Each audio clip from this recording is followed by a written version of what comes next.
Учительница одной из крымских школ оправдала депортацию. Инцидент произошел в школе села Тарахташ, Дачное, в 4 классе на уроке литературы. Школьникам дали задание подготовить рассказ о родственниках, участвовавших во Второй мировой войне. Я рассказывала о своем прадедушке и прабабушке. Когда я рассказала про депортацию, она остановила меня и сказала: сейчас Самира докончит свой рассказ, я вам расскажу, почему крымских татар депортировали. Я рассказала свой рассказ, и она начала.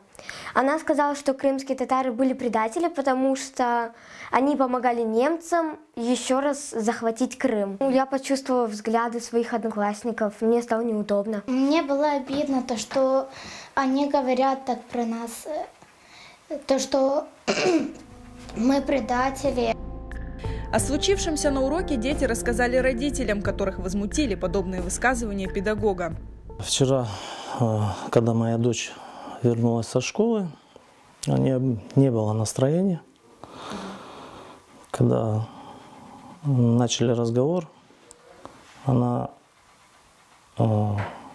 рассказывая историю, которая произошла у них в классе, заплакала, не смогла сразу рассказать. Ее это очень обидело, потому что моя дочь о своих дедушках слышала совсем другое. Служил в 166-м летном полку, был очень такой хороший механик, это как сердце самолета, который имеет кучу наград за освобождение городов.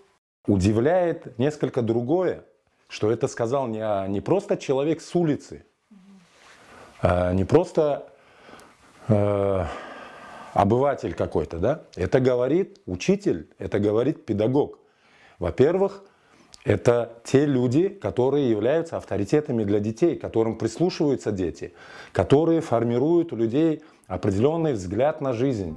В 4 классе учатся 16 детей, половина из которых крымские татары. Учительница, допустившая оскорбительные высказывания, классный руководитель 4 А. В Тарахташской школе она преподает недавно. Каждый год, в принципе, да, возможно, в преддверии даты окончания, да, как говорится, войны, эти темы поднимались. То есть не первый раз ученики на эти темы делают какие-то доклады, сочинения.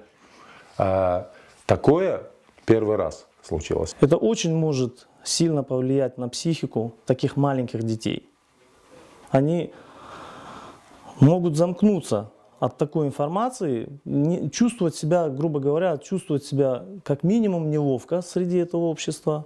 И кто знает, какие к ним отношения будут рождаться, когда дети будут становиться взрослее. Получить комментарии руководства школы не удалось. Директор от беседы отказалась. Родители обратились за помощью к юристам и в ближайшее время намерены направить жалобу в правоохранительные органы.